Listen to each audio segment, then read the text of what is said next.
Good morning. It's nice to see you. I hope you're being encouraged from the words on this channel. That is my hope, that you will be encouraged. And whether you're a widow or not a widow, if you're not a widow, I know you know a widow. So, or maybe you just like to follow along, and that is perfectly fine too. So I want to start today talking about spring. Today's the first day of spring, and I always love spring. I am a spring summer girl. Bob was a fall winter guy, and I suppose that's part of our opposites attracting. I mean, I like all the seasons actually, and being in Ohio, we usually got to really experience all of the seasons. I don't know, in recent years when the climate seems to have gone haywire, for whatever your viewpoint is on the reason behind that, whatever your perspective is, what I do know is many times we don't know what season it is. It could be winter and we get a warm front through, and well, then we have warm days right in the middle of winter. And this is nothing new. I can remember in the big turn when it was Y2K, turning 2000, and everyone was all in a disarray. You know, they were all thinking the world was going to end and the computers were all going to crash and all this stuff. And the reason I remember it is because, one, we didn't really know what was going to happen during that time. And two, my dad had a very bad bicycle accident. And see, there was a warm front that had come through. And he and his friend, Tim, were out bike riding. We had gotten Dad a new bicycle for Christmas that he really wanted. And so it wasn't broken in very well, and he wasn't quite used to the brakes and such. Long story short, he ended up having a very nasty wreck and had to be hospitalized and really, really was hurt.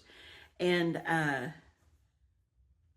so we had a warm front, and he was able to ride his bike on Christmas Day in Ohio. And up to that point, that was a little bit rare. I will say the seasons have been so much more muddled over the course of time, over the last 25 years. So anyway, yeah. So, and we know that even when you're in a seasonal transition, so we don't just automatically go whoop, from winter and now today's spring.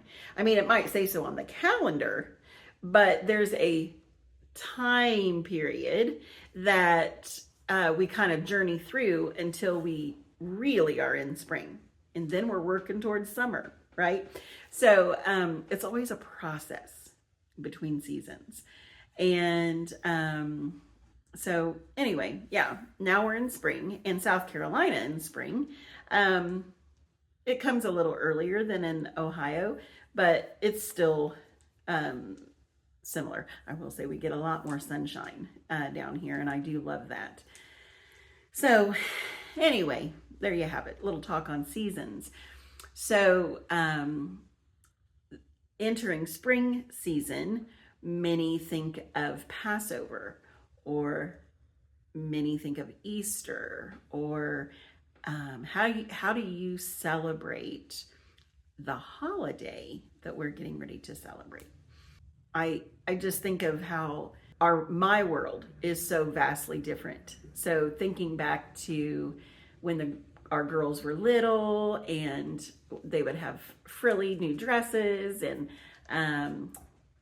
Easter baskets and finding eggs, and just all of the little things, jelly beans. Well, I never really liked jelly beans, but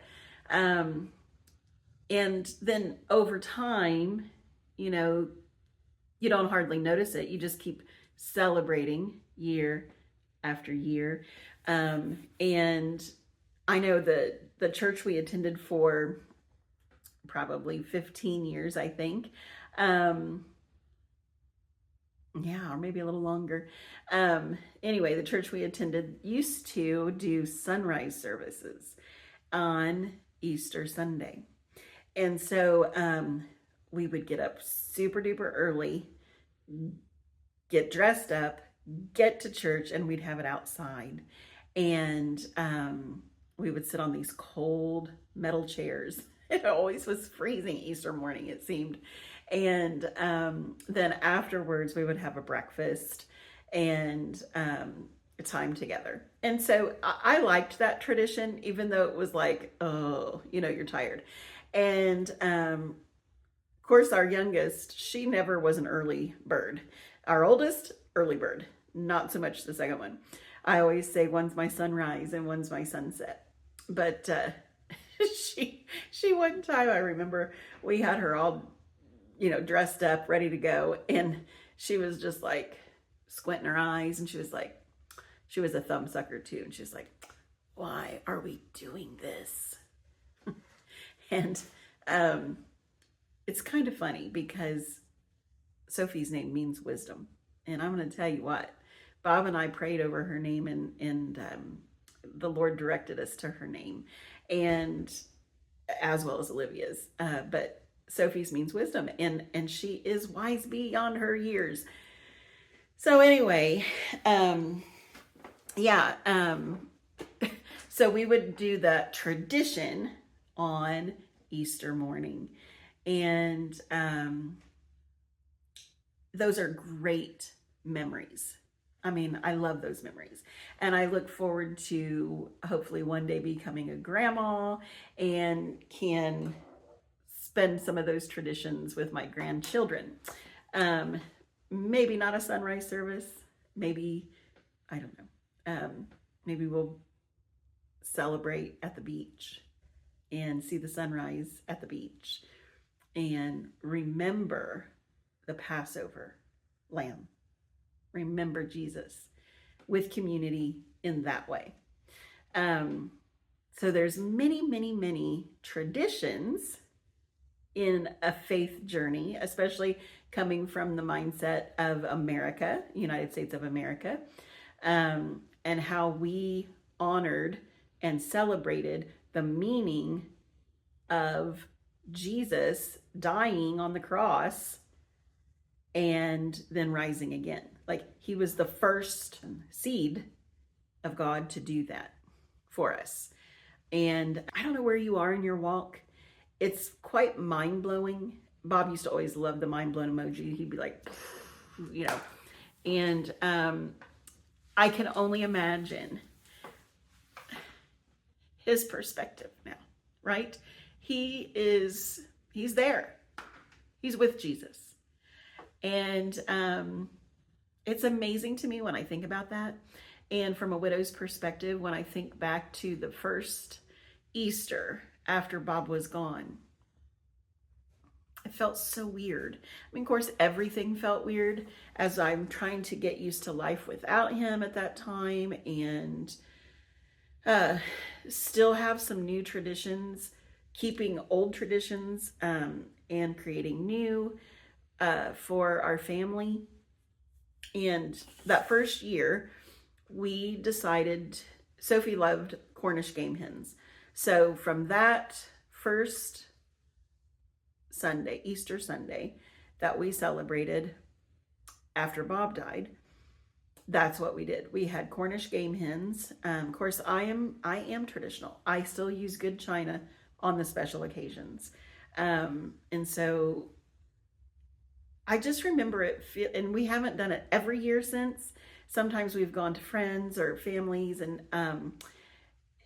so I don't know. Sophie has requested Cornish game hens this year, so I'm going to be bringing that tradition back.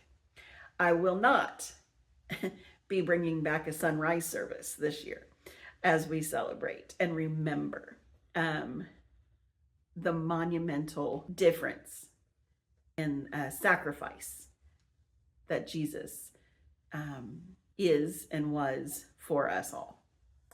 So I don't know where you are in your walk. I don't know. If you comment, we can discuss. Sometimes people email. That is fine. Yeah. But it's an exciting time. Spring symbolizes hope, and Jesus is indeed our hope.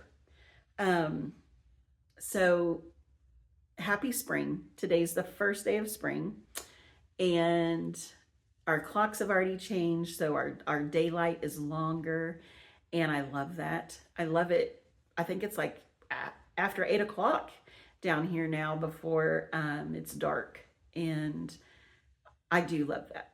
Longer days, meeting neighbors, and even though my people are different, it's so different without Bob. I know the meaning, and because of Jesus, I know where he's at. I know where he's at. So even though I do have sadness, I also have joy. And it's just crazy. It's crazy. So yeah, I don't know, you guys, where are you at in that? I'm just having a lot of thoughts this morning regarding all of that. So happy spring. What are your family traditions when it comes to celebrating what Jesus has done for us? He died for us so we could all live eternally. And I get it. It's mind-blowing. It still is mind-blowing. But where are you in that? That's my gift for you today.